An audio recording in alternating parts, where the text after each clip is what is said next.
many budding entrepreneurs that are in this room. What's your advice to them to start new businesses, increase the levels of employment for the 50% unemployed youth that we have in our country, and grow our economy so that everybody can be more prosperous, 1% or not? There are many things that need to be done, there's no one particular thing. But entrepreneurship is something that needs a certain psychological ecology of its own. You will see those youth who come from business families so effortlessly create businesses. Those who don't come from that ecosystem, they struggle and they can't figure it out. It's not lack of intelligence, it is lack of experience and exposure. So I would say one of the things is the youth who are wanting to do something, I'm sure there are many of them, if some kind of selection can be made and they're exposed to enterprises in similar conditions. Let's say in rural India, how people… any number of enterprises. India is a land of enterprise because till 2000, only 3% of Indians were employed, 97% were self-employed. So whether he may be selling 5 kilograms of vegetable or fruit or maybe a very large billion-dollar business, it doesn't matter. Even he understands how to do business, where he has to position himself, what he has to say, what he should not say.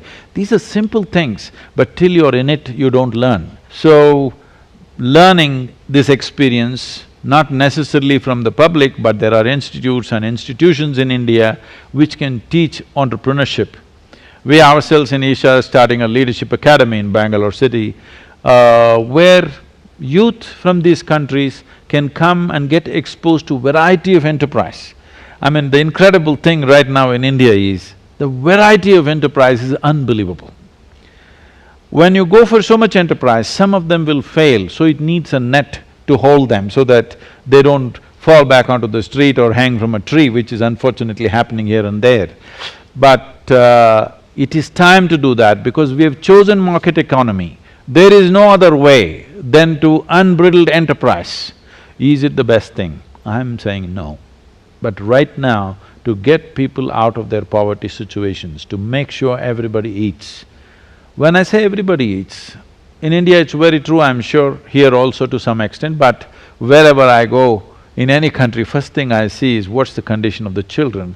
I find, to my joy, the condition of the South African children is way better than the conditions of the Indian children in rural India. It's a very good thing to see. At least they're better nourished for whatever reason.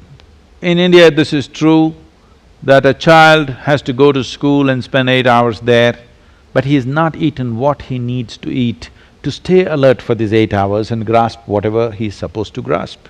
A farmer goes to his field and he's not eaten what he should eat to do that hard task of, farming.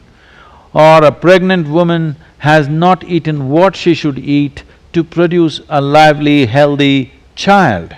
These are terrible things. But these terrible things are happening because populations are large and we are not able to create a social net. So this is why this corporate social responsibility was brought in, but people find ways to use this money in so many different ways, that's another matter. But social net has to happen. But the danger of social nets is always about destroying the work culture and breeding lethargy. This is something the administrators have to carefully…